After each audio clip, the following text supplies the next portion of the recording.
Shabbat Shalom, que Dios te bendiga, feliz sábado, muchas bendiciones, bienvenidos de vuelta a tu canal, El Clamor de Medianoche.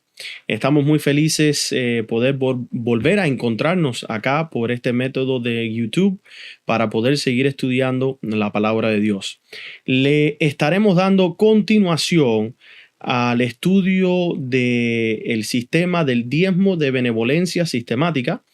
Esto es un tema nuevo para muchos, casi muchos no han escuchado de este término, pero está registrado docenas de veces en el espíritu de la profecía, ya sea directamente o indirectamente, y pues creemos que este es un tema que será de bendición para nuestra preparación espiritual y al mismo tiempo haciéndonos un llamado para nosotros ser fiel a Dios en lo que le pertenece y al mismo tiempo en el avance del evangelio, las buenas nuevas al mundo entero, la obra, la predicación del mensaje de los tres ángeles y de la palabra de Dios, etc.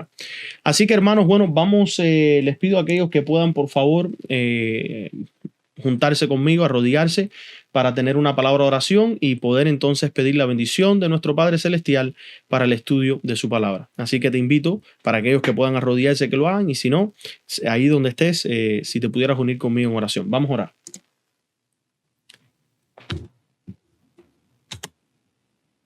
Amante Padre que estás en los cielos, santificado sea tu nombre. Gracias Padre por todas las bendiciones que tú nos das. Gracias por la oportunidad de estudiar las Sagradas Escrituras y poder buscar más de ti, conocerte y entenderte. Padre, en esta noche queremos pedir la santa unción de tu Espíritu Santo, que podamos nosotros entender este tema a tu manera y no a la nuestra, y que sea de bendición para nuestras vidas. Te lo pedimos todo en el nombre de Jesús. Amén. Ok, hermanos. Rapidito, hemos estado hablando del diezmo de benevolencia sistemática. Muchos no lo saben, pero la Iglesia Adventista del Séptimo Día adoptó lo que era la regla del 10% para todos sus miembros, más o menos por ahí entre 1872 al 1878, lentamente, no fue un giro brusco, fue algo que fue intrometiéndose dentro de la Iglesia. Y fue fácil porque es que en realidad casi nadie estaba en contra de que se diera el 10%, incluso que se diera hasta más del 10%. Y eso es lo que hace el sistema de benevolencia sistemática. Lo que hace es que ayuda tanto a los pobres como a los ricos poder aportar algo para la obra sin que sea de una forma o una manera inapropiada. Para poder ir entendiendo mejor lo próximo que vamos a estar estudiando entre hoy y mañana. Hoy vamos a hacer la penúltima parte y con la ayuda de Dios mañana sería la última parte. ¿Cuál es la definición de la palabra sistemático? Algo sistemático es hecho o actuando de acuerdo a un plan de sistema, ¿verdad? Algo metódico. ¿Y qué cosa es benevolencia? Benevolencia es una inclinación a realizar actos bondadosos y caritativos, un acto de bondad, un regalo dado por generosidad. Entonces, de acuerdo a las definiciones anteriores, la benevolencia sistemática significa actos de generosidad realizados de acuerdo con un plan o sistema fijo. ¿Qué cosa es el diezmo? Bueno, es una décima parte o una muy pequeña parte. Esa es la otra definición que casi nadie habla. Y al mismo tiempo vemos nosotros que en lo que se le conoce la iglesia cristiana primitiva y la historia romana en los tiempos del Nuevo Testamento, no se menciona un requisito para diezmar, pero se añade las ofrendas. Ese es el lenguaje que vemos nosotros, es que se añade el énfasis en las ofrendas. Y habían ofrendas en el Antiguo Testamento y se hacía mucho énfasis en las ofrendas en el Antiguo Testamento, pero en el Nuevo Testamento es como que la palabra diezmo desaparece y solamente aparece ofrenda. Y muchos toman esto como que, oh, mira, no es necesario. Pero no, eso no es cierto, mis hermanos. Voy a compartir con ustedes la pantalla. Vamos a estar estudiando lo que es la parte 3 de este estudio, ¿verdad? ¿Qué más encontramos en la Biblia, en los testimonios, con respecto al tema del diezmo, con respecto al tema de el sistema de benevolencia sistemática? Y si la pregunta, ¿son los diezmos algo importante para el remanente? ¿Ok? Ok, miren. Vamos a leer esta cita que se encuentra en la Review and Herald 23 de diciembre 1890 para ir contestando más aún estas preguntas con más evidencia de parte de la palabra y el espíritu de profecía que el diezmo es importante, pero solamente para que ustedes vean que desde el tiempo de la sierva del Señor habían problemas y habían casi las mismas preguntas que nos hacemos hoy: a quién diezmamos y cómo lo hacemos y por qué, etcétera. Y cómo fue que la sierva del Señor fue, junto con los pioneros, avanzando en este tema con la hermandad. Por ejemplo, la hermana White, hablando a aquellos que descuidan el diezmo, ¿verdad? Dice ella: muchos han descuidado por mucho tiempo la honestidad con su creador. O sea, ella está uniendo el tema del diezmo con honestidad. Al no apartar el diezmo semanalmente, lo han acumulado hasta alcanzar una gran suma y ahora se resisten a enmendar el asunto. Conservan este diezmo atrasado usándolo como propio, pero es propiedad de Dios que se han negado en depositar en su tesorería. Entonces, siguiendo, por ejemplo, el consejo divino que se encuentra en 1 Corintios, donde Pablo dice que al principio de la semana, 1 Corintios capítulo 16, que al principio de cada semana que cada uno aparte algo, vemos nosotros que nos libra de esta circunstancia o situación donde las personas van acumulando el diezmo y después ven un monto grande y se hace difícil para la persona, especialmente para aquel que tiene que luchar contra esa concupiscencia, ¿verdad? De ese amor al dinero, se le hace difícil soltar ese dinero. Entonces, ¿cuál es uno de las estrategias o algo que el Señor, la recomendación, el consejo es que semanalmente tú lo vayas sacando y lo vayas entregando, ¿verdad? Para que se conserve tu lealtad y tu honestidad hacia Dios. Y hermanos, hay algo interesante, ¿verdad? Que muchos hoy en día se cuestionan. La hermana White tuvo una situación donde había personas queriendo controlar el diezmo y no dárselo a los ministros, dado a las apostasías que habían desde el tiempo de ella. Miremos a las respuestas y después cómo ella enfrenta el problema. Si tú te encuentras en esta situación donde tú dices: bueno, yo no sé a quién diezmar porque veo que los pastores no están predicando la verdad presente, o no están predicando el tema del Padre y el Hijo, o hay una parte que está bien pero la otra está mal. Miren ustedes lo que dice la hermana White. No hay un solo camino con respecto a este tema. Me pregunta si aceptaré el diezmo tuyo y lo utilizaré en la causa de Dios donde más se necesita. En respuesta te diré que no me negaré a hacerlo, pero al mismo tiempo te diré que hay un camino mejor. Así que esta ha sido la posición que nosotros acá en el Clamor de Medianoche hemos tomado cuando muchas personas se acercan y nos dicen: oye, ¿dónde podemos? Bueno, nosotros siempre les dejamos saber dónde es que hay mucha necesidad para el evangelio. Nunca nos hemos negado en ayudar, pero por eso es que estamos teniendo estos temas, porque es que la misma sierva del Señor repitió que hay un camino mejor que todos pueden practicar y usar. Dice y sigue diciendo ella: es mejor, nótese que no es la única manera, solamente está diciendo que es mejor, depositar la confianza en los ministros de la conferencia. Y ojo, porque yo sé que esto va a causar un poco de confusión, pero vamos a terminar de leer. Donde vivís en los oficiales de la iglesia donde adoráis. Acercaos a vuestros hermanos. Ámalos fervientemente con un corazón sincero y anímolos a cumplir fielmente sus responsabilidades en el temor de Dios. Sé ejemplo de los creyentes en palabra, conducta, amor, espíritu, fe y pureza. Filipenses 2, 1 al 17. Ahora, obviamente las cosas han cambiado mucho desde entonces. ¿Cómo aplicamos a lo que ella menciona? Esto de darle el dinero a los ministros de la conferencia, ¿verdad? ¿Cómo podemos nosotros interpretar esto? Porque la verdad es que muchos conocen a ministros de la conferencia que no están en lo correcto, que incluso están viviendo peor que muchos mundanos. Miren lo que ella escribió 2 años antes de esta circunstancia, de esta situación. Recuerden que estamos analizando este tema a través de la historia, ¿ok? Y la experiencia. Gran parte del trabajo tendrá que ser sostén propio, dice la sierva del Señor. Hay más que hacer en poco tiempo de lo que se puede lograr. Si los trabajadores esperan que se les envíe y se les pague por su trabajo, un trabajador de sostén propio debe contar con su apoyo. Entonces, cuando Dios inspira en hombres y mujeres el deseo de ayudar a estos pobres, abandonados e ignorados, para educarlos, de fundar escuelas, de enseñarles a hacer sostén propio, no deberíamos animar a estos trabajadores. ¿No deberíamos hacer todo lo posible para ayudar a quienes trabajan por la gente del sur, tanto blancos como negros? Así se enfatiza la importancia de la escuela sostén propio. Debemos brindar mayores facilidades para la educación y la formación de los jóvenes, tanto blancos como negros. Debemos establecer escuelas fuera de las ciudades donde los jóvenes puedan aprender a cultivar la tierra y así contribuir a su propio desarrollo y al de la escuela. Sostén propio. Que se reúnan recursos para el establecimiento de dichas escuelas.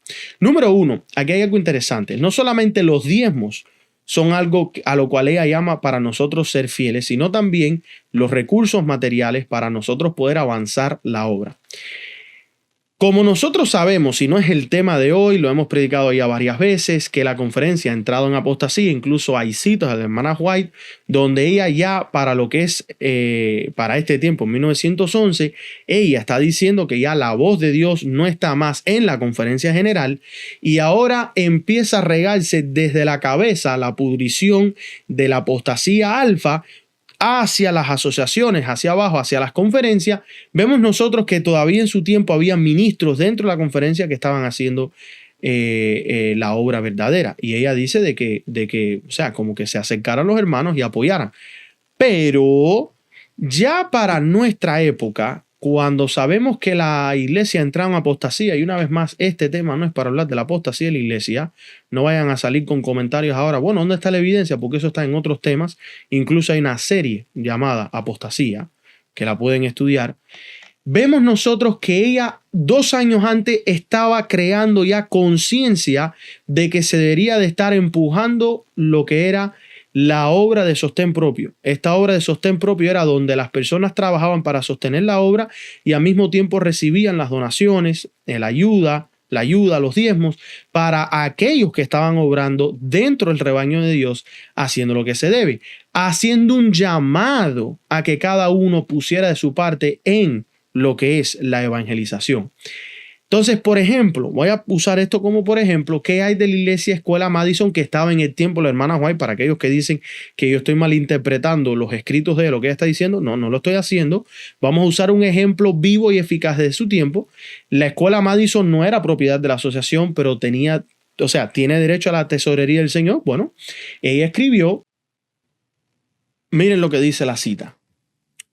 Algunos han abrigado la idea de que como la escuela de Madison no es propiedad de una organización de la asociación, a quienes están a cargo de la escuela no se les debe permitir a nuestro pueblo, o sea, se les debe permitir pedir a nuestro pueblo los medios que se necesitan en gran medida para llevar a cabo su obra. Esta idea necesita ser corregida. ¿Cuál es la idea que necesita ser corregida? Que no se les debe permitir.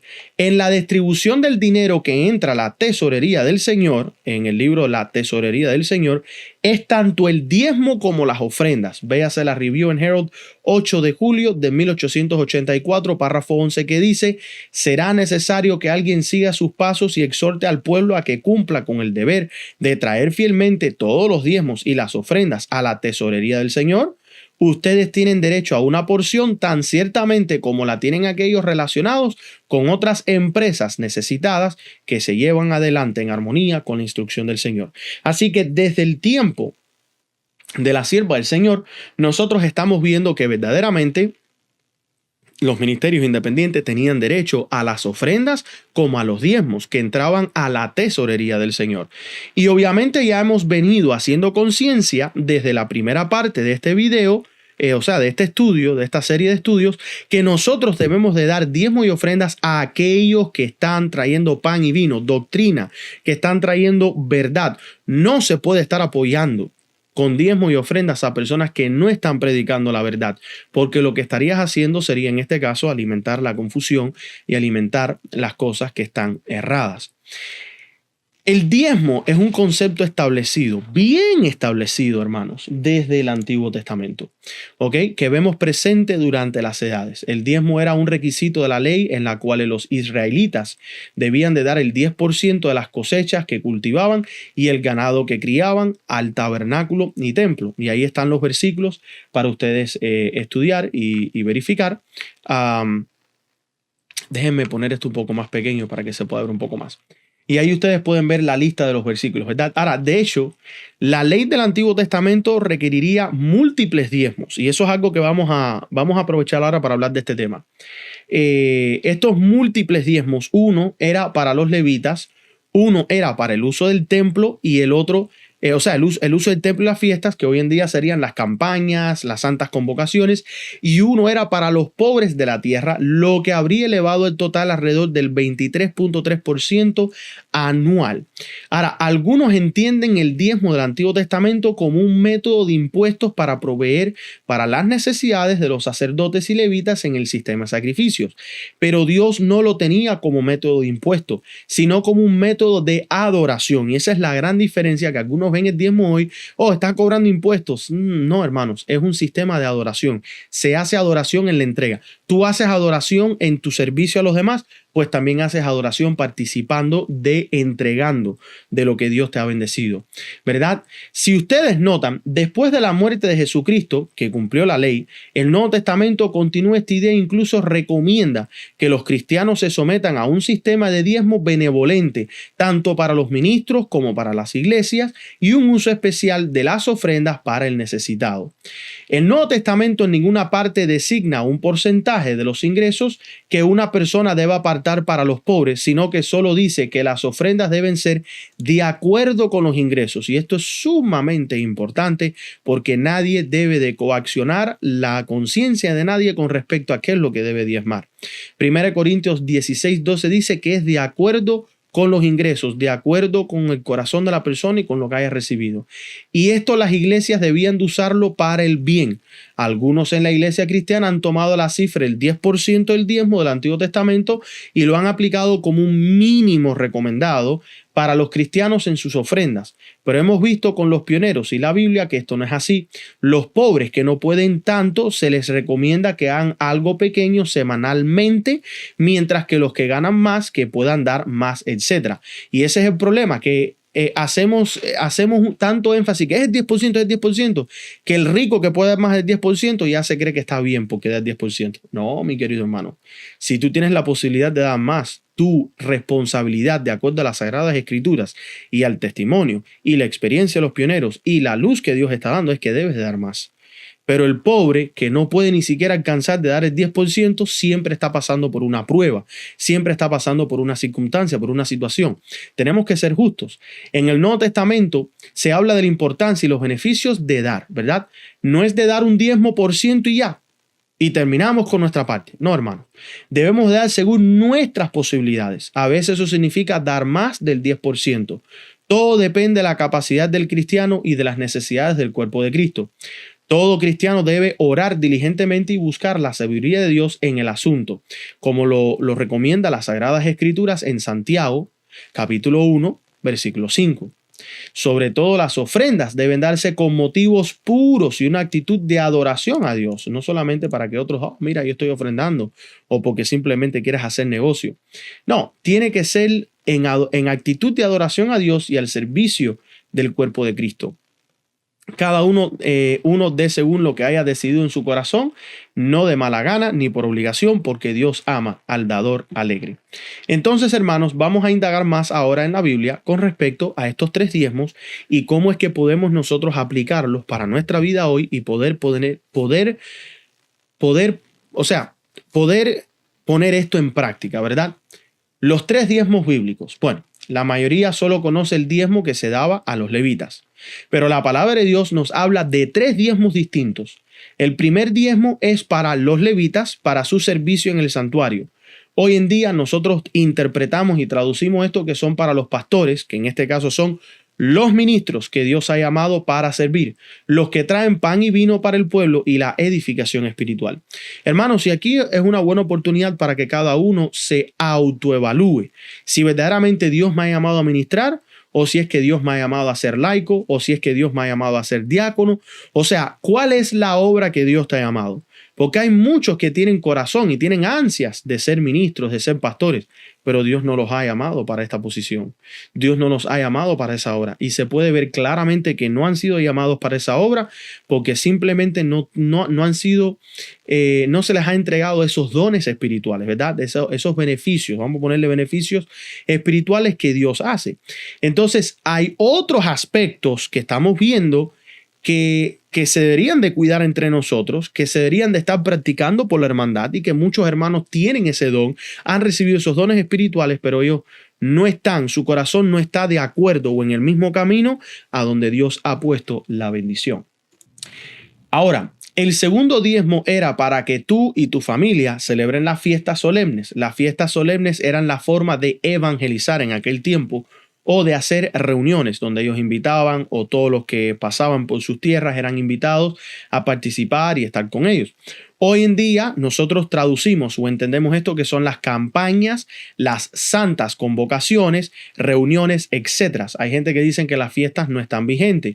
Hermanos, las fiestas del Señor siempre han estado vigentes y hoy en día tenemos más cosas como las santas convocaciones, las campañas, las reuniones son necesarias. Ahora, no debemos de guardar estas cosas de acuerdo a la luz del Antiguo Testamento, donde todo era una sombra de lo porvenir. Debemos de guardar todas estas cosas con el pensamiento que aquella sombra llegó y se hizo carne, que era Cristo, porque esas sombras todas mostraban a Cristo, y ahora nosotros nos reunimos y tenemos santas convocaciones en conmemoración de todo el cumplimiento de estas profecías y de estas fiestas, y al mismo tiempo es una manera en de nosotros poder avanzar la obra. Por eso que este era el diezmo que hoy en día tiene que ver con el avance de la obra y la evangelización. El tercer diezmo se da cada 3 años para ayudar al pobre, la viuda y el huérfano. Ojo, cada 3 años se sacaba un diezmo que era para hacer esto. Vamos a ir viendo la evidencia sobre estos puntos. El primer diezmo para el ministro levítico lo vemos en Números, capítulo 18, versículo 21. He aquí yo he dado a los hijos de Leví todos los diezmos en Israel por heredad, por su ministerio, por cuanto ellos sirven en el ministerio del tabernáculo de reunión. Hoy en día los ministros de la tierra no están sirviendo el tabernáculo de reunión en la tierra, sino que nosotros los ministros estamos sirviendo al santuario celestial, continuando la obra como los ministros inferiores en lo que es la orden de Melquisedec. El sumo sacerdote es Cristo.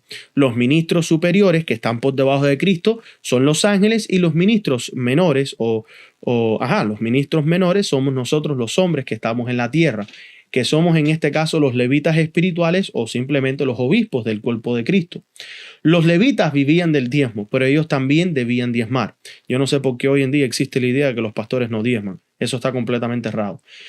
Cuando teméis de los hijos de Israel los diezmos que os he dado de ellos por vuestra heredad, presentaréis de ellos en ofrenda mecida a Jehová el diezmo de los diezmos. Así que nosotros los ministros tenemos que diezmar del diezmo que recibimos. Los ministerios tienen que diezmar del diezmo que reciben. ¿Ok? Todos tienen que participar de este sistema de adoración. Bueno, ahí está la evidencia bíblica. Vamos ahora a avanzar al segundo diezmo, que era para celebrar las fiestas del Señor, que tiene que ver hoy con el avance de la obra, la evangelización, las santas convocaciones y las reuniones. En Deuteronomio capítulo 14, versículo 26, dice la palabra del Señor: y darás el dinero por todo lo que deseas, por vacas, por ovejas, por vino, por sidra, o por cualquier cosa que tú desees, y comerás allí delante de Jehová tu Dios, y te alegrarás tú y tu familia. Y aquí estaba haciendo énfasis en celebrar las fiestas, que se usara ese dinero para poder preparar esas fiestas, para poder preparar esas reuniones, que se pudiera preparar, en este caso, hoy en día traducimos, en ejemplo, la renta del local donde nos vamos a estar reuniendo, que sea usado para avanzar la obra, para poder complementar los gastos de lo que sería una santa convocación, para que el pueblo venga, se reúna, adora a Jehová en espíritu y en verdad. Este diezmo se usaba para celebrar con alegría las fiestas del Señor, la Pascua, Pentecostés y tabernáculos. Hoy en día, las santas convocaciones. Tercer diezmo, para los necesitados. Algunos dicen sí, pero la Biblia, porque algunos dicen que sí pueden usar el diezmo para los pobres. No, hermanos. Y otros dicen no, pero el Antiguo Testamento habla del diezmo para los pobres. Sí, pero ojo, no es el diezmo anual, no es el diezmo semanal, era un diezmo que se sacaba cada 3 años. Al fin de cada 3 años sacarás todo el diezmo de tus productos de aquel año, y vendrá el levita, el extranjero, el huérfano y la viuda, y comerán y serán saciados. Así que ¿vas a quitar el diezmo del ministro que está trabajando para entregárselo al pobre? No, pero de ese mismo diezmo que recibe el levita anualmente, el extranjero, el huérfano y la viuda que viene a tu casa van a comer y van a ser saciados, para que Jehová tu Dios te bendiga en toda obra que tus manos hicieren. Y vamos a analizar esto un poco. No es que ahora viene una persona necesitada a mi casa y yo tomo del diezmo y le doy. No, lo que quiere decir es que de todos tus productos, mira aquí, ojo, todo el diezmo de tus productos. Ojo, vamos a explicar esto hoy para que se entienda. Yesser trabaja en un trabajo. Yesser hace $1,000 mensualmente. Yesser saca el diezmo de su obra para darle al levita. Pero Yesser con esos $900 también compra alimentos. De ese mes que él estuvo trabajando, tiene muchas horas. En un día hay 24 horas, en una semana hay como 168 horas. Tienes que diezmar de ese producto que Dios te ha dado, tu tiempo. Tienes que diezmar de lo que tú tienes en tu casa, de la comida que tú compras, de todo lo que tú has comprado. Y ahí tú sacas al extranjero, el huérfano y la viuda. Muchos practicaban esto no solamente cada 3 años, sino casi todos los años, porque Dios los bendecía de tal manera y ellos eran fieles en entregar los diezmos a los levitas y les sobraba para ayudar al extranjero, al huérfano y la viuda. En otras palabras, hospitalidad. No cobraban. Esa es la situación. Al necesitado se le daba, al enfermo se le cocinaba, al que necesitaba ayuda para terminar un trabajo se iba y se le ayudaba a terminar el trabajo. Es así como funcionan, ¿verdad? Para que Jehová tu Dios te bendiga en toda obra que en tus manos hicieren. No se concentren en dinero, hermanos, cuando hablamos del diezmo. Concéntrense en todos tus productos. Y el tiempo vale más que el oro, vale más que el dinero. Es el que más nosotros fallamos en diezmar a Dios. Y esto, por eso es que las personas hoy incluso pasan trabajo para diezmar, porque ellos no se dan cuenta que el ministro no está diezmando de su tiempo para Dios. El ministro está dando todo de su tiempo para Dios. Por eso es que Dios dice, como éste está dedicado a la obra, él debe de vivir de la obra. Pero tú, mi hermano y mi hermana, debes de servir al extranjero, al huérfano, a la viuda de tu tiempo, no del tiempo del Señor, porque muchos cogen del sábado para hacer obra misionera. No, el sábado es del Señor. El sábado es para estudiar. El sábado es para tú acercarte a tu Padre Celestial, reunirte como familia y conllevar a tu familia a la palabra. Usa de los 6 días que Dios te ha dado y saca diezmo. Saca una pequeña parte y dedícalo al servicio del extranjero, del huérfano y la viuda, y verás que Dios va a bendecir tus manos. Si cada creyente aplicara estos principios que estamos hablando, la iglesia no estaría en crisis financiera. Las fiestas serían celebradas con gozo y los necesitados tendrían provisión constante. Pero hoy en día, la iglesia, lo que es la institución, cayó. Entonces no tenemos un sistema financiero, no se pueden hacer muchas fiestas o santas convocaciones y tenemos muchos necesitados dentro de la iglesia. Y yo estoy preparando una serie que con la ayuda de Dios creo que va a ser de gran bendición para lo que es el ámbito de la justicia de Dios, el carácter de Dios con respecto al perdón, porque muchos dentro de la iglesia no saben lo que es el verdadero perdón. Ellos esperan que tú perdonas y ya, te olvidas lo que pasó en el pasado. No, Dios no perdona de esa manera. Dios tiene un registro y si tú pides perdón es borrado de ese registro al final de todo, porque si tú vuelves a pecar, ese registro sigue vigente. Incluso si Dios lo borrara y tú vuelves a pecar, se vuelve a añadir al registro. Así que, ¿cómo funciona el perdón? Es algo que las personas no entienden. ¿Cómo funciona el sistema que Dios entregó los diezmos? Es otro que no saben cómo funciona. Y por eso es que estamos hoy tan necesitados. Por eso es que hoy es tan difícil poder nosotros avanzar lo que sería la obra, ¿verdad? Muchos preguntan, vamos a hablar ahora del diezmo y el nuevo pacto, pero ¿cómo aplicar esto si ya no hay templo ni sacerdocio levítico? Y en el tiempo de hoy, si no hay una iglesia física, no hay conferencia, no hay sistema general, ¿cómo podemos hacerlo? Bueno, la escritura nos responde a nosotros. En Hebreos capítulo 8, versículo 1 al 2. tenemos tal sumo sacerdote, el cual se sentó a la diestra del trono de la majestad en los cielos, ministro del santuario y de aquel verdadero tabernáculo que levantó el Señor y no el hombre. Cristo es nuestro sumo sacerdote. Así que si vamos a estar pensando en quién es el presidente de la iglesia de la tierra, es Cristo. Él es el sumo sacerdote. Y tú dirás, pero no hay conferencia general. Sí la hay. Se llama el tabernáculo verdadero, el santuario celestial que está en el cielo. Si el pueblo de Israel diezmaba para el templo terrenal, ¿cómo no vamos a diezmar nosotros para el ministerio celestial y eterno? Nosotros los ministros que predicamos la palabra de Dios y que estamos al servicio de Dios, estamos funcionando directamente bajo las órdenes del ministro del santuario celestial. Esa es nuestra conferencia general. A esos son los que nosotros nos debemos, los ministros. Cristo Jesús y la orden de Melquisedec. Vemos en Hebreos capítulo 7, versículo 9 al 10, a un Leví que recibe los diezmos, pagó diezmos en Abraham, porque aún estaba en los lomos de su padre cuando Melquisedec le salió al encuentro. Vemos nosotros que siempre ha estado presente el tema del diezmo y vemos nosotros cómo es que se ha ido cumpliendo desde el principio. Jesús como sacerdote, según el orden de Melquisedec, recibe aún mayores honores que los levitas. En él, el diezmo tiene cumplimiento superior y eterno. Y en el versículo 8 de Hebreos 7, aquí ciertamente reciben los diezmos hombres mortales, pero allí uno a quien se da testimonio de que vive. Así que estamos viendo, hermanos, ¿pueden los predicadores recibir diezmos? Pablo responde, ¿no sabéis que los que trabajan en las cosas sagradas comen del templo y los que sirven al altar del altar participan? Así también ordenó el Señor a los que anuncian el evangelio que vivan del evangelio. ¿Está el diezmo vigente en el Nuevo Testamento? Absolutamente. ¿Merece el ministro que predica palabra de Dios, pan y vino, recibir lo que se trae al templo? Absolutamente. ¿Y qué es lo que tú vas a entregar al templo celestial? ¿Solamente el 10% de lo que tú ganas? ¿Y ya con eso te quedas limpio? No, hermanos. Miren, déjenme explicarles algo. Ustedes muchos han estado practicando el sistema de benevolencia sistemática sin darse cuenta y sin conocer el nombre. Cuando un ministro ha ido a casa de ustedes, ustedes han sacado de su comida y le han dado a él para comer.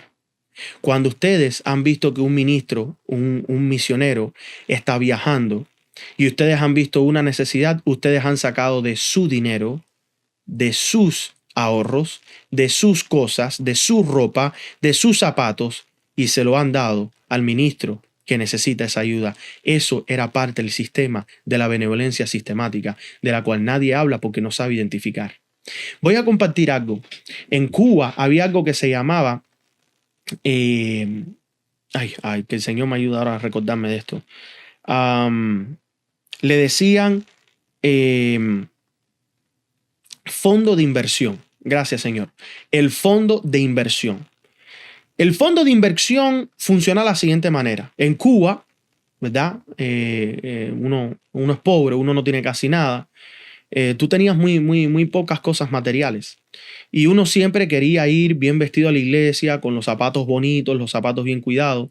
Y por ejemplo, historias que me han contado y que mi familia recuerda de cuando estaban viviendo en Cuba. Por ejemplo, en el caso de los hombres, tú comprabas los zapatos para la iglesia, ¿verdad? Unos zapatos bien bonitos, etcétera, etcétera. Y tú tenías un par de zapatos que era para caminar a la iglesia, porque muchas veces tenías que caminar hasta 1 hora y media para ir a la iglesia. Entonces tú te ponías los zapatos de caminar, de andar, para no desgastar los zapatos de la iglesia. Y cuando llegaba a la iglesia te ponías los zapatos de iglesia. Pero hermano, ustedes saben que entre el calor, la humedad, las cosas, los zapatos se despegaban, las suelas se les despegaban o se malgastaban rápido, etcétera, etcétera. Y los hermanos adventistas en Cuba ponían los zapatos en fondo de inversión. Ellos decían, padre, mira, me cuesta a mí, digamos, $30 cada 6 meses comprarme un par de zapatos. Si tú me cuidas estos zapatos, si tú permites que ellos me duren 1, 2 o 3 años, ese dinero que es cada semestre tengo que estar sacando yo para comprarme un nuevo par de zapatos, yo lo entrego a la obra para poder ayudar a la obra. Hermanos, pero qué bello, qué precioso. Ustedes están entendiendo lo que estaban haciendo estos adventistas, y estoy hablando de Cuba porque no conozco fuera de Cuba. Si ustedes conocen lo que es el fondo de inversión o le tienen puesto otro nombre, ponlo en el comentario. Estaría muy feliz en conocer esto. Hermanos, tanto era el gozo y el amor que se tenía para la obra del Señor, que antes de estar comprando 2 pares de zapatos anualmente, los hermanos preferían que Dios les cuidara esos zapatos, ponían para trabajar su fe, y entonces el dinero que ellos tenían para zapatos, ellos lo sacaban cada 6 meses y se lo entregaban a la obra. Eso es el sistema de benevolencia sistemática. Ha estado vivo dentro del pueblo de Dios. Nunca ha muerto, aunque el liderazgo entró en apostasía y quiso eliminarlo. ¿Saben por qué Satanás no quiere que tú practiques el sistema de benevolencia sistemática? Porque el problema es que trae una bendición espiritual para tu vida de una manera como nunca antes tú te lo habías imaginado. Miren, vamos a regresar. ¿Qué significa sistemático? La definición es hecho o actuando de acuerdo a un plan o sistema metódico. Benevolencia, una inclinación a realizar actos bondadosos y caritativos. Entonces, ¿cómo era que funcionaba este tema de la benevolencia sistemática o el fondo de inversión? Era que se hacía un método. El método era que se le pedía al Señor que cuidara de algo, y entonces cada cierta cantidad de tiempo se entregaba un acto de benevolencia, se entregaba una ofrenda, un diezmo hacia la iglesia, ¿verdad? O hacia la obra. Otro ejemplo, por ejemplo, mi padre en Cuba con sus padres, mis abuelos, ellos tenían unas matas de plátanos, y cada vez que venía un huracán siempre había todo tipo de destrucción. Incluso en Cuba está la frase de viento platanero. Es un viento que viene, que no es tan fuerte, pero la mata de plátano es débil y se la lleva fácil, ¿verdad?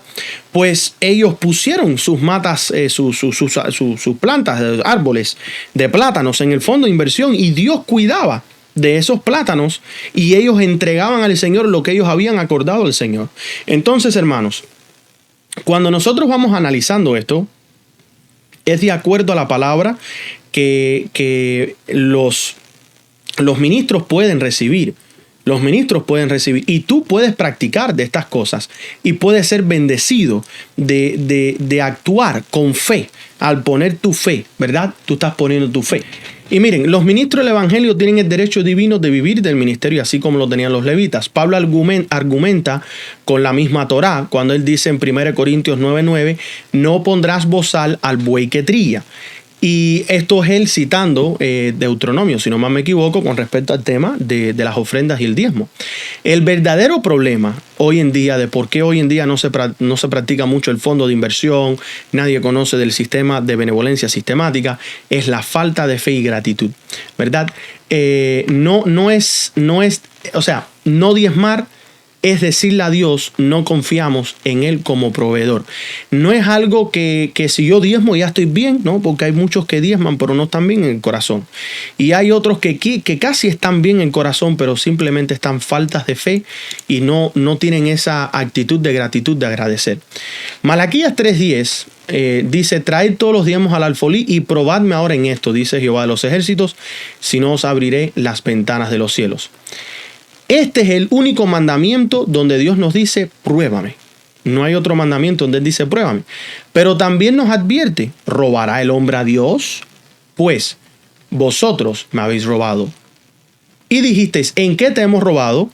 Y la respuesta de la Biblia es, en los diezmos, ¿verdad? En vuestros diezmos y en vuestras ofrendas. ¿Estás tú quizás bajo maldición financiera porque has retenido lo que es de Dios, mi querido hermano? Hay un principio que es de siembra y cosecha, ¿verdad? Los principios de siembra y cosecha. Miren lo que dice Proverbios 11:24. Hay quienes reparten y les es añadido más, y hay quienes retienen más de lo justo, pero vienen a pobreza. En 2 Corintios 9:6, Pablo dice, el que siembra escasamente, también segará escasamente, y el que siembra generosamente, generosamente también segará. Pero yo quiero hacerte ahora otra pregunta. ¿Estás tú bajo maldición? Vamos a añadirlo aquí, espiritual, ¿verdad? Espiritual, porque has retenido lo que es de Dios.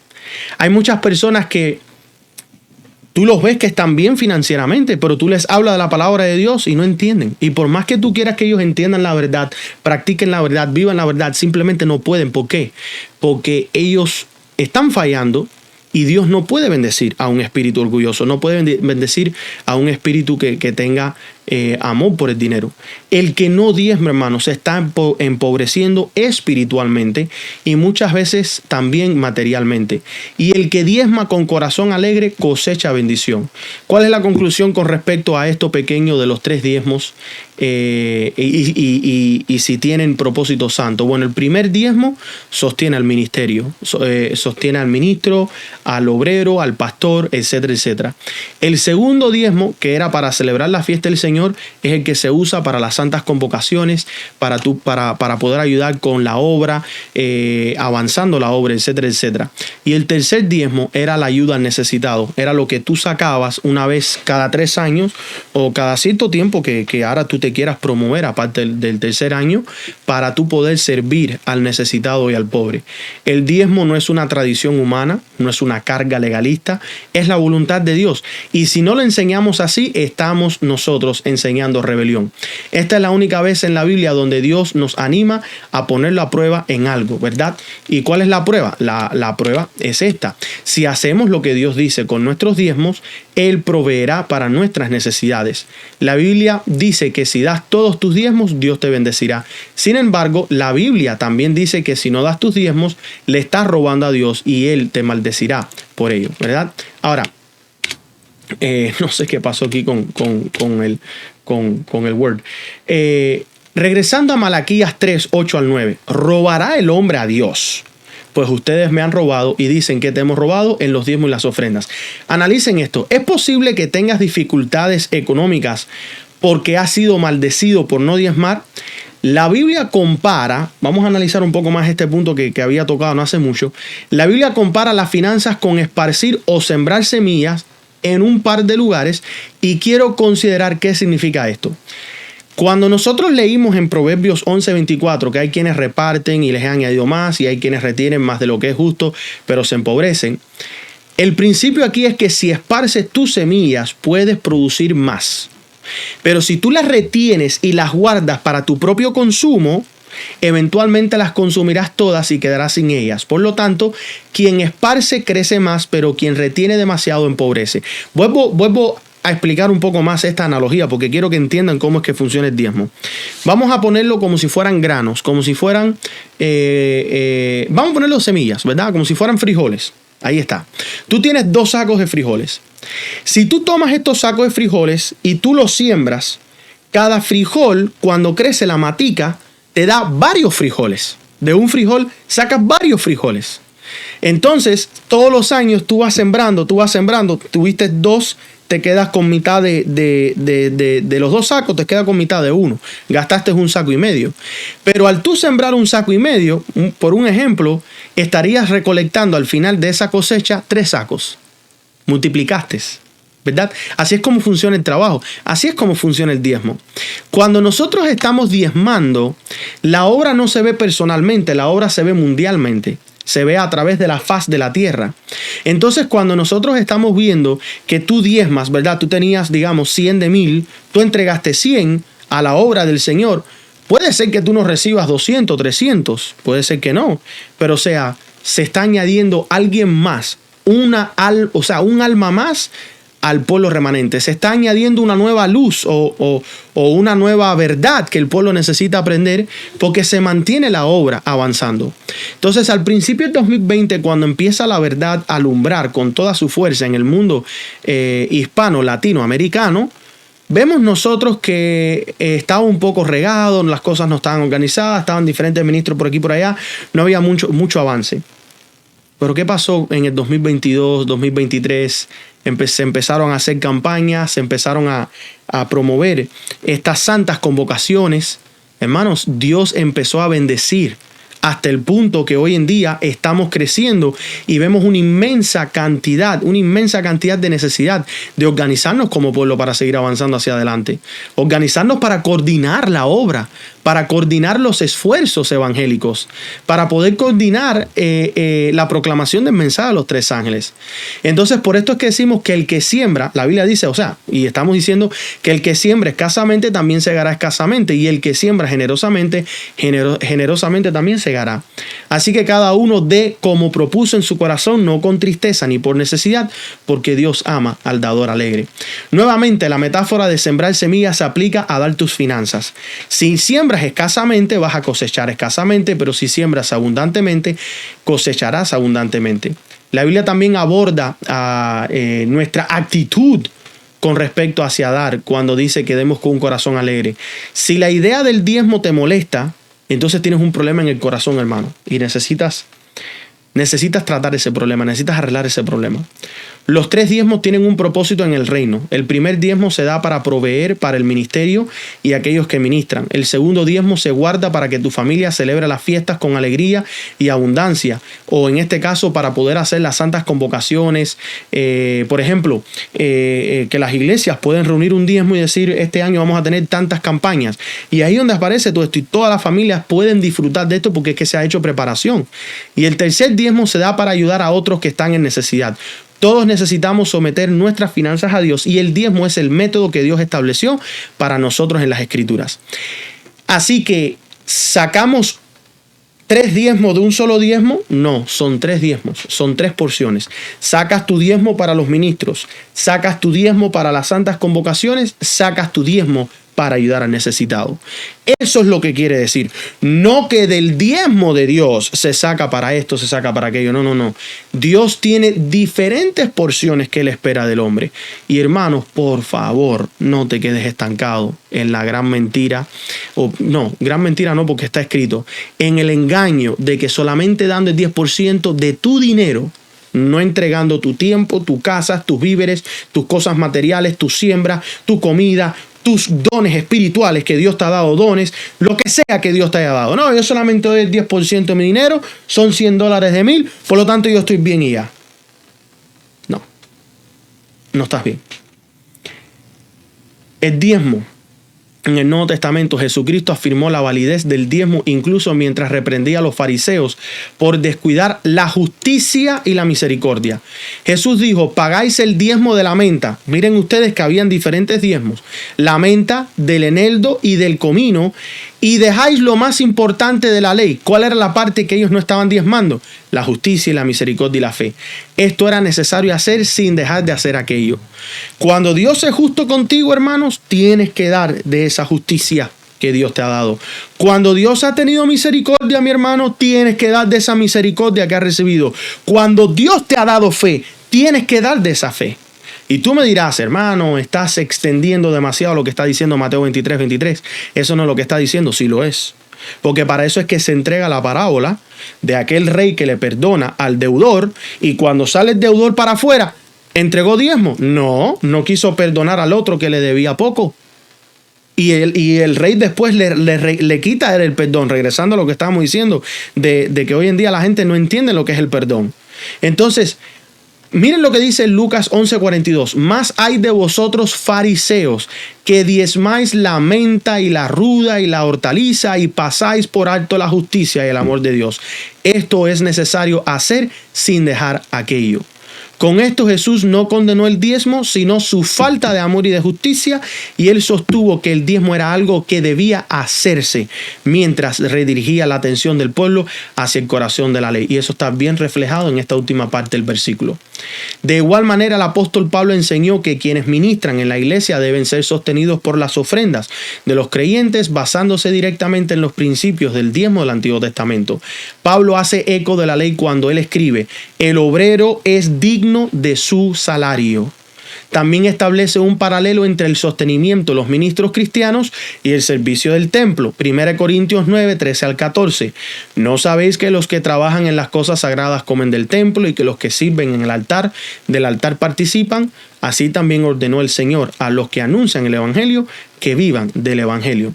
Y además en Hebreos capítulo 7 se destaca que Abraham dio diezmos a Melquisedec, una figura que anticipa a Cristo, lo cual sugiere que honrar a Dios con el diezmo trasciende el sistema levítico.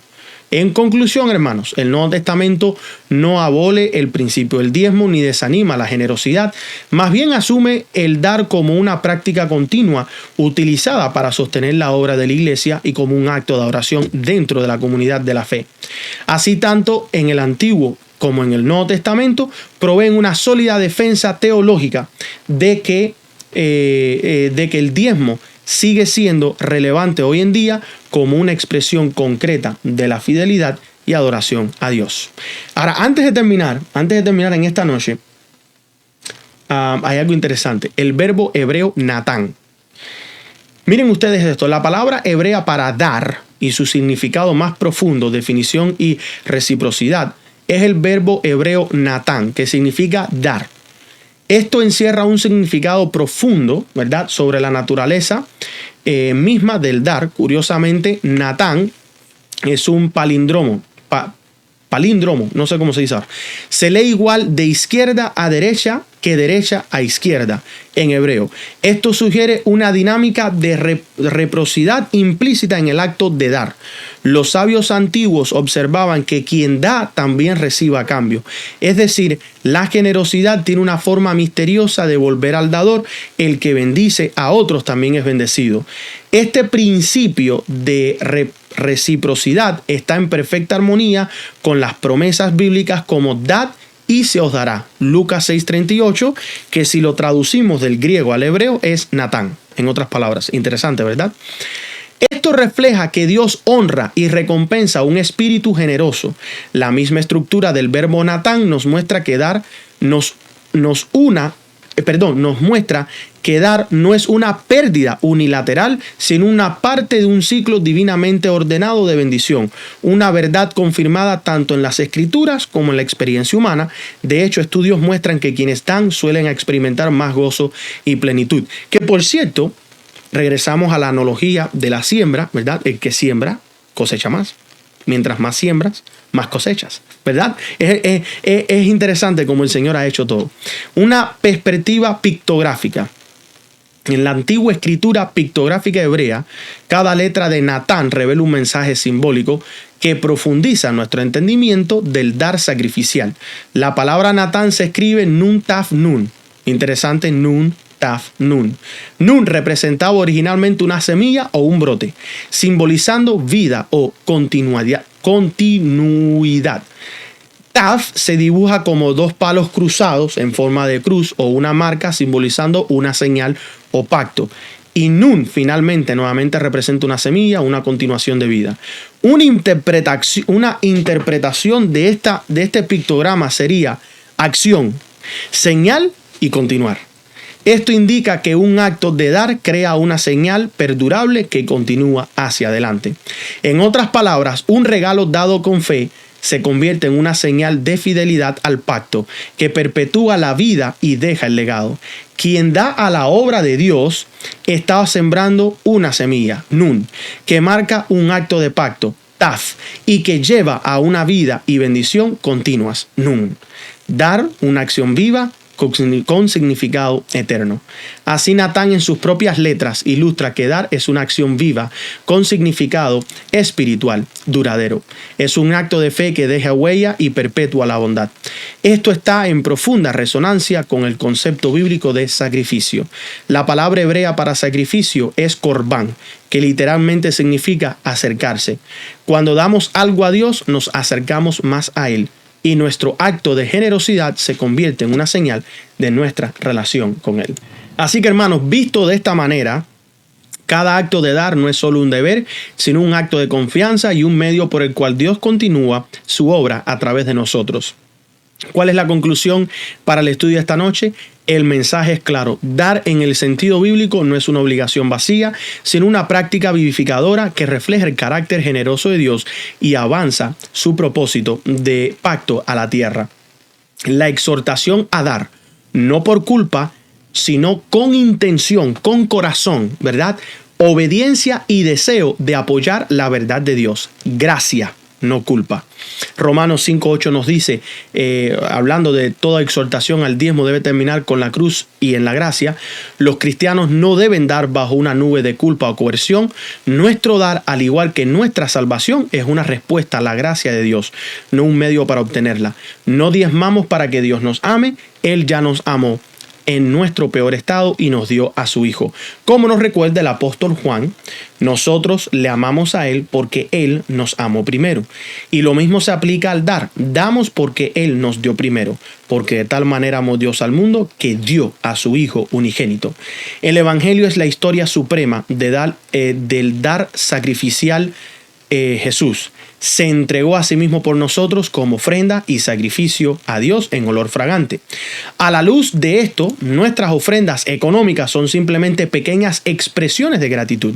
Y debemos dejarlo claro. Nadie debe dar por compulsión o por temor, como si estuviera comprando el favor de Dios.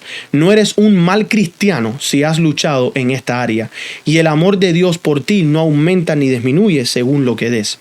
Somos salvos y amados por el don de Cristo en la cruz, no por nuestras ofrendas en el plato. Esta verdad elimina la culpa y la vergüenza. La motivación cambia de tengo que dar o sufriré a puedo dar, porque Él es digno y confío en Él.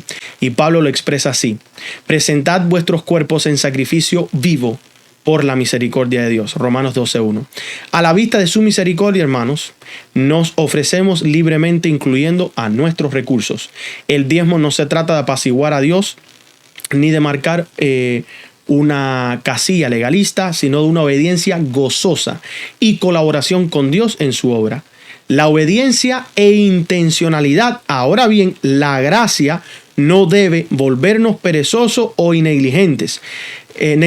La gracia capacita la obediencia. Jesús, tras hablar de los asuntos más importantes de la ley, aún dijo, sin dejar de hacer aquello, ¿qué cosa? El diezmo, ¿verdad? Esto implica que él esperaba que sus seguidores honraran a Dios también en sus finanzas como en parte de una vida obediente. Así que, hermanos, debemos de tomar el diezmo en serio porque agrada a Dios y está alineado con su palabra. Y quizás deberíamos enmarcarlo no como una ley, sino como una obediencia de fe, porque Abraham diezmó en obediencia de fe y nosotros también podemos hacerlo sabiendo que eso deleita a nuestro Padre. Ser intencional significa decidir por adelantado obedecer a Dios en este aspecto, como dice cada uno como propuso en su corazón, ¿verdad? Es decir, que hay una decisión y propósito consciente. Tal vez hoy sea el día de tomar o renovar esta decisión. Señor, confiaré en ti y te honraré con el primer 10% de todo lo que me des. Si haces ese compromiso, hazlo en fe y luego actúa, o sea, planifícalo, configura una transferencia automática, separa un sobre cada periodo de pago. Ser intencional también puede implicar ajustar otras áreas de la vida para dar prioridad al dar. Recuerda, hermano, que todo sacrificio hecho en este sentido no es una pérdida, sino una inversión eterna. Porque donde esté vuestro tesoro, ahí también está vuestro corazón. Hermanos, al poner nuestro tesoro en las manos de Dios, estamos acercando nuestro corazón a Él. Y Él sabe multiplicar lo que entregamos. Tal vez no siempre en riqueza material, aunque pueda hacerlo, sino en riquezas espirituales y contentamiento verdadero.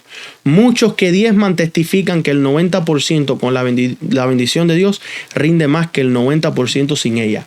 Dios puede reprender al devorador que arruina nuestras finanzas. Malaquías 3:11, una imagen de protección y suficiencia que aún podemos nosotros reclamar. Desde apoyar la verdad de Dios, al final, nuestro dar debe fluir de un fervor por la gloria de Dios y por su obra.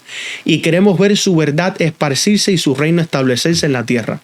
El diezmo es una forma concreta de apoyar esa causa. Es como votar con nuestro dinero por lo que más importa, que en este caso, obviamente, tiene que ser el Evangelio. Si realmente queremos que el Evangelio alcance a los perdidos, que las iglesias florezcan, que la sana doctrina se multiplique y que la compasión llegue a los heridos, entonces desearemos financiar estos esfuerzos.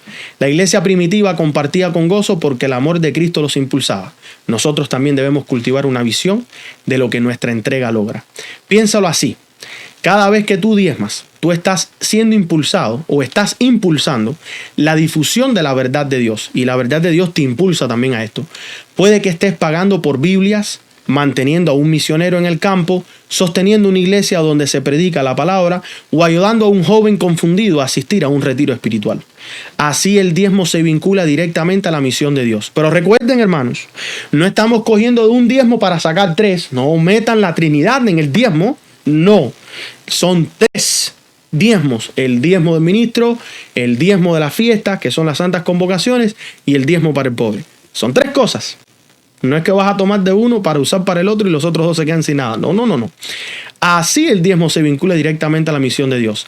Pablo elogió a los filipenses por su participación en el evangelio desde el primer día, lo cual incluía apoyo financiero, y señaló que por sus ofrendas se convirtieron en colaboradores con la verdad. Imagina que Jesús un día te diga: gracias por alimentarme, vestirme, cuidarme, y tú le digas: ¿cuándo hice eso, Señor? Y él responde: cuando lo hiciste por uno de estos pequeños, lo hiciste por mí. Así que cuando tú estás sirviendo a tus vecinos, cuando tú estás sirviendo al necesitado, no vas a sacar el dinero del ministro, tú vas a sacar otro diezmo, y eso tú se lo estás dando al Señor y Él lo toma como que tú estás siendo fiel. Tus ofrendas tienen un impacto real en el reino. Dar con gozo y esperanza. Dios sí recompensa la generosidad, no como una transacción fría, sino como un padre amoroso que ve en secreto y recompensa en público. Las bendiciones pueden ser diversas: gozo espiritual, paz interior, provisión o incluso más recursos para seguir dando. Como dice 2 Corintios 9:8, y poderoso es Dios para hacer que abunde en vosotros toda gracia, a fin de que abundéis para toda buena obra, ¿verdad? Ese es el propósito final, no hacernos ricos, sino equiparnos para hacer más bien. Tú siembras para cosechar más frijoles. Tú trabajas el campo para cosechar más frutos. Muchos han dicho: no se puede dar más que Dios. Él tiene una pala más grande. Damos y Él nos suple otra vez. Pero eso Dios ama, por eso es que Dios ama al dador alegre. Vuelvo a repetir la idea. Este es el propósito final. No hacernos ricos, sino equiparnos para hacer más bien. Y muchos han dicho: no se puede dar más que Dios. Pero Él tiene una pala más grande. Damos y Él nos suple otra vez. Así que seamos alegres, hermanos, a participar de esto.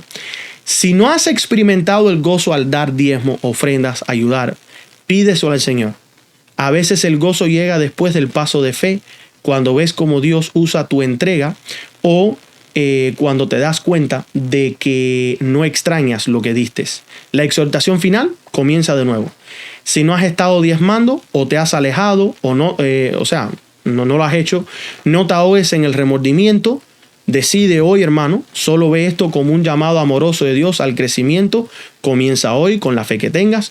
Dios puede hacer grandes cosas con una fe de tal tamaño de una semilla de mostaza. Si has sido fiel en el diezmo, permite que estas verdades profundicen tu gozo y firmeza, que estás haciendo lo que Dios quiere y dice. Y que todos recordemos las palabras de Jesús: dad y se os dará. Medid buena, apretada, remecida y rebosando. No sabemos cómo vendrá la recompensa, pero su promesa es segura. Nunca saldremos perdiendo al dar a Dios. De hecho, seremos enriquecidos en todo para ser generosos en todo, lo que resultará en acciones de gracia a Dios. El resultado final de nuestro dar es que la gloria suba a Dios. Vidas tocadas por el Evangelio le darán gracias. Los pobres ayudados en el nombre de Jesús le agradecerán. Y nuestros propios corazones también le darán gracias por permitirnos participar. Así que da sin reservas ni temor. Da con intención, planeación y propósito, con obediencia, honrando sus mandamientos y con un deseo apasionado de ver su verdad prosperar. Tus diezmos y ofrendas son actos sagrados de adoración.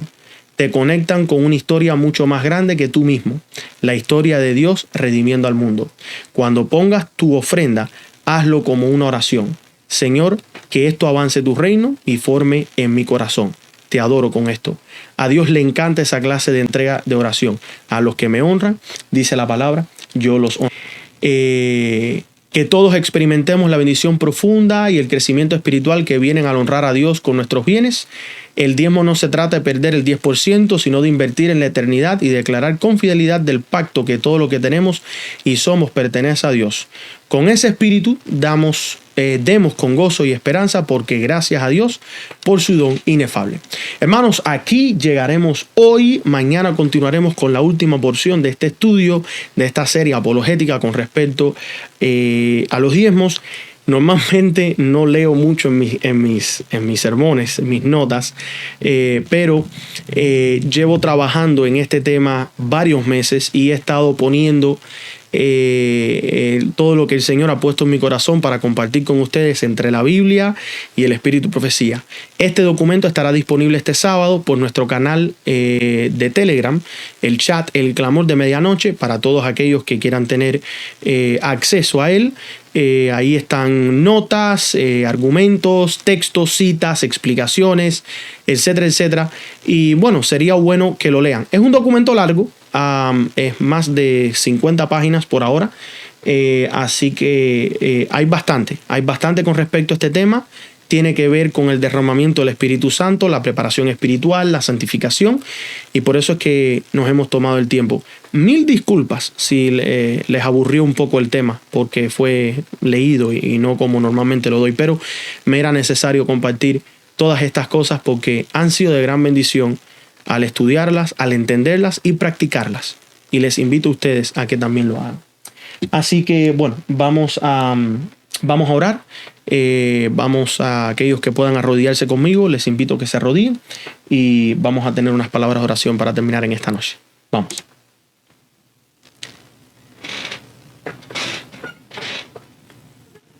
Amante Padre que estás en los cielos, santificado sea tu nombre.